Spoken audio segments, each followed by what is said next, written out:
You know, a lot of really weird stuff has been happening on this show. I think it's about time I did something about that. And just how do you plan to do that? A Rocky-style training montage.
Well, that didn't work.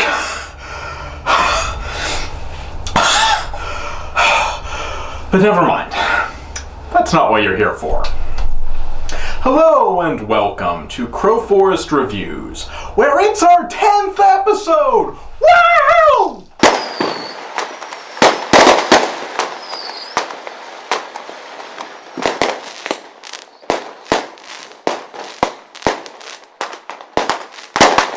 And what better way to celebrate this momentous occasion than with our first ever game-related media review. Specifically, video game-related. But which video game-related movie should I review for this momentous occasion? Wow, you really need to start reading the titles before you click on the links. We discussed this. So without further ado, Tomb Raider! So we start out with... The opening credits aren't even over and we've already had our first jump scare. This is gonna be tense! After that, we jump straight into the action as we watch as Lara Croft sneaks around some ancient Egyptian ruins where she is promptly attacked by a killer robot. A common occurrence in ancient Egyptian ruins. After a very tense couple of seconds where we're apparently supposed to believe that they might actually kill her off in the first 5 minutes, it's revealed that it was all just a training exercise that was set up for her by her assistant, Bryce. Oh, sorry, did I say assistant? I meant personal butt monkey. Enough of that pointlessness. Let's see what the omniscient Council of Vagueness is up to. It seems we are running out of time. Oh, how omnisciently vague of you. Okay, I did skip something vaguely relevant that needs to be addressed. Today is the 15th of May, the first day of the planetary alignment. Because those things come in stages, apparently. So What's-His-Face finishes his speech to the omnisciently vague council, and he makes his exit. And as he does so, the camera moves to reveal this. Well, there you have it. This movie is officially Illuminati confirmed. Cut to the next morning, where Lara is sitting at her desk, reminiscing about her dead father. How do we know he's dead? Because she's looking at a picture of him and sad music is playing. Later that night, Lara is asleep in her bed, and she is having a rather strange dream, in which her father provides an exposition dump.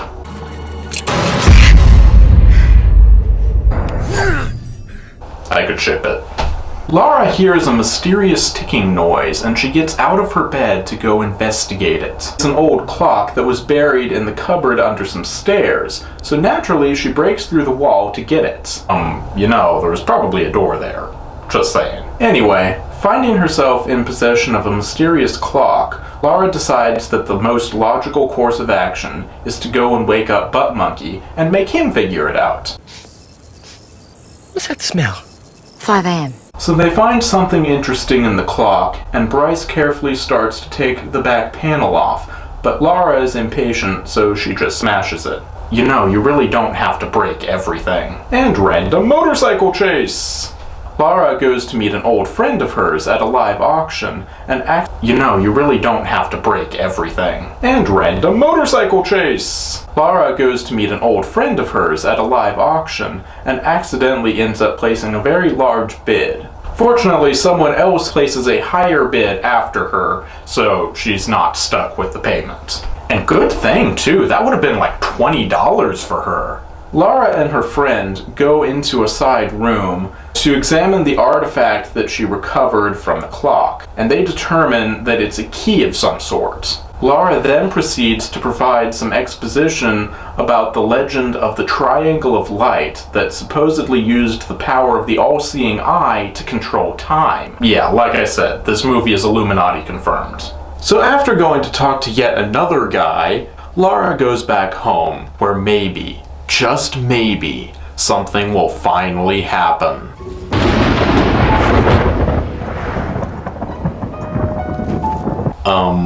Okay. That's an interesting bedtime ritual. Oh good, assassins. Well, better hide on top of the chandelier. Ooh, maybe that was a bad hiding spot. It sure is a good thing I'm immune to bullets. It really is a miracle. So the assassins continue to try to break into her house by shooting at her glass wall. Wait, I thought they were already in the house. I'm so confused. These bullets aren't working! Better break out the silly buddy! Explodey silly buddy. So to make a long and very confusing story short, Lara defeats all the assassins through ever more implausible stunts that will look cool in the trailer. But despite all her efforts, the bad guys manage to get the artifact. Oh, and she almost shoots her butler too. Whoops. I think they've all gone. Sorry about that. Well, it took you long enough to get to that bit. I mean, you did nearly blow his head off. That's fine. Anyway, after freaking out a UPS guy by pretending to be even more of a psycho than she really is, Lara has another emo moment as she reads the letter that was sent by her dead father. Wait, if that was just a letter, why did the UPS guy bring it? And for that matter, how did her dead father send her a letter in the first place? This scenario raises so many questions. And yes, that is the order that the questions occurred to me. Shut up. So what does this oh so important letter say? Hold infinity in the palm of your hand, and eternity in an hour.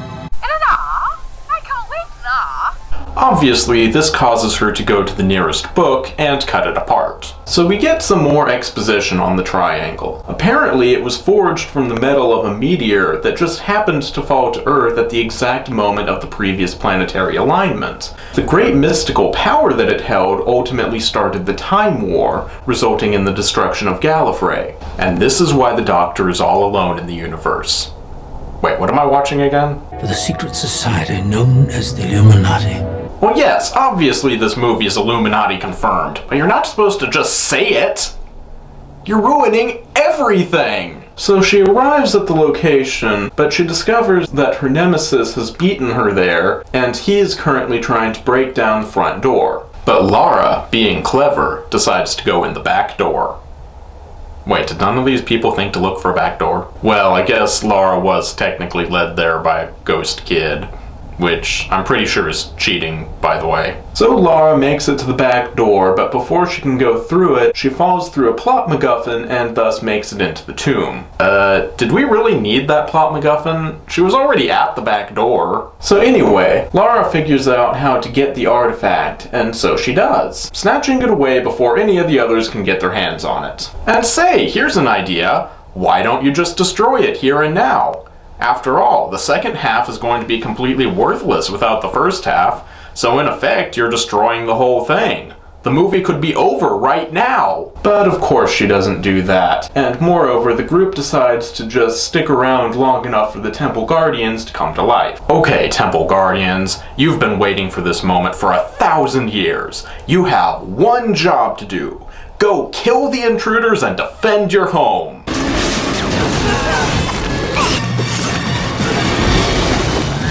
And you suck. This is pathetic. How can Stone Guardians be this lame? Look, that one was taken down with a single bullet. A single bullet! What the hell is up with that? How can a Stone Guardian be taken out with a single bullet? So they defeat all the cannon fodder with little to no effort. But we're not done yet. Remember, this is a video game movie, so there has to be a boss battle. The giant statue in the back of the room starts to come to life, so Lara decides that the best course of action is to slowly make her way out of the chamber, backwards, across a bottomless chasm, on a ladder. Bullshit detected. Take precautions. Yeah. So nice having one of these things. So how does Lara defeat the boss?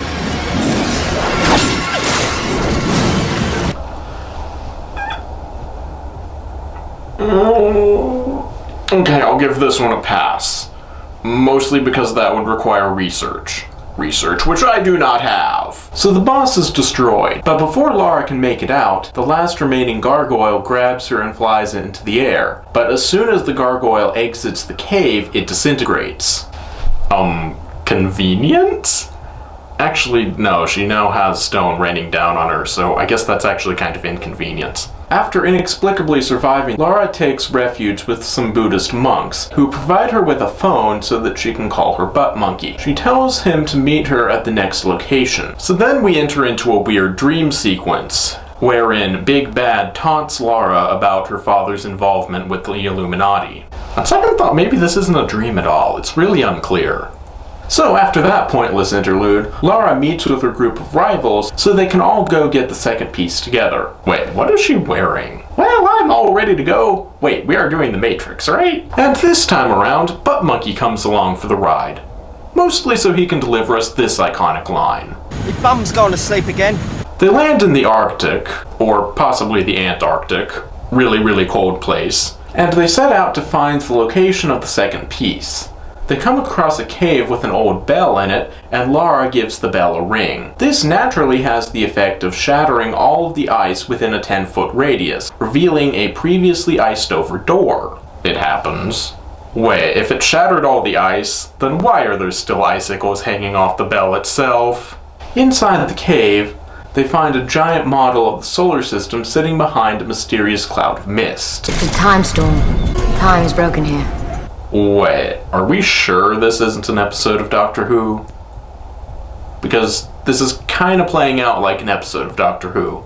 Bryce even looks a bit like the 10th Doctor. In fact, that would explain a lot about this movie. The planetary alignment activates the solar system model, and it starts to spin around, and everyone starts to climb on it, trying to reach the center. You know, it would have been a lot easier to do that a minute ago. So Lara reaches the center and retrieves the piece, but when they put the two pieces together, nothing happens. So Big Bad kills Butt Monkey, forcing Lara to figure out what's wrong so she can bring him back. Lara takes the original artifact from the clock and throws it into the time storm, revealing the final piece to the triangle. They complete the triangle, and then weird vision thing. Well, I'm going with it. Lara has another conversation with her father, and he tells her that she must not use the power of the triangle, and that time needs to be left alone. And so he sends her back to complete her final mission and destroy the triangle. So Lara goes back to the present, where she promptly starts running time backwards, and then she turns the knife around so that it's facing the other way. Isn't that exactly what she's not supposed to do? Change the past? Come on, we had a whole vision quest about this. So she turns the knife around and destroys the triangle, causing the knife to fly back and stab Doucheface. Wait, wouldn't the knife still be going the other direction even if it's now going towards the hilt? Or is the momentum defined as going towards the blade regardless of which direction the blade is facing? I'm so confused by the physics of this scene. So Doucheface is stabbed with his own knife, and he falls to the ground, hamming it up a bit for the camera. And he decides that he has nothing better to do with his dying breath than taunt Lara into a final one-on-one duel. Lara, of course, is immediately suckered in, and the two of them have this epic standoff. No guns. No guns. Seriously, what? And so they partake in a fist fight. And say, this guy's actually pretty good at fighting, considering he just got stabbed in the heart! So, of course, Lara wins, and she runs for the entrance, with the cave collapsing behind her, making it out just in time. And so she makes it out, the day is saved, and she returns back home to her everyday boring life. But what better way to end this thing than with a 90s style freeze frame? So that was Tomb Raider. What did I think of it? Well, it was a little slow, and between the mumbled lines and the incomprehensible writing, it was a little hard to follow, but on the whole it was pretty enjoyable. And for the most part, the effects were pretty good, and the sets were amazing. So if you're in the mood for some crazy over-the-top video game action, this is probably a good movie for you. Well, that's all for today. How'd the training montage go? You know, Bunny, if I'm actually going to be getting ready for any future visitors, I'm gonna need a lot more than a training montage to do that. I'm gonna need some actual weapons. I guess I'll be needing someone who can make some weapons for me too. Where am I gonna find someone who's crazy enough for all that? Well, how about you just keep doing what you're doing? I'm sure it'll come to you. You're no help. Okay, well, I guess I'll just watch a video. Are you tired of your lonely existence? Do you grow weary of aimlessly chasing Kirk round the moons of Nibia, through the Antares maelstrom and to the perdition's flame? Well, no more. Hello, I am Khan Noonien Singh, the new science officer on board the USS What the Fuck, J.J. Abrams. I am here today to encourage you to enlist in Starfleet. And by encourage, I mean do it, or I kill you. By enlisting in Starfleet, you will receive access to our state-of-the-art medical facilities, as well as all of the vast knowledge of the Federation Library. And you will even receive a complimentary t-shirt. So join today. It's a great opportunity to take it down from the inside. And for all of those who will tell you that you can't, just remember, yes, you can. What the?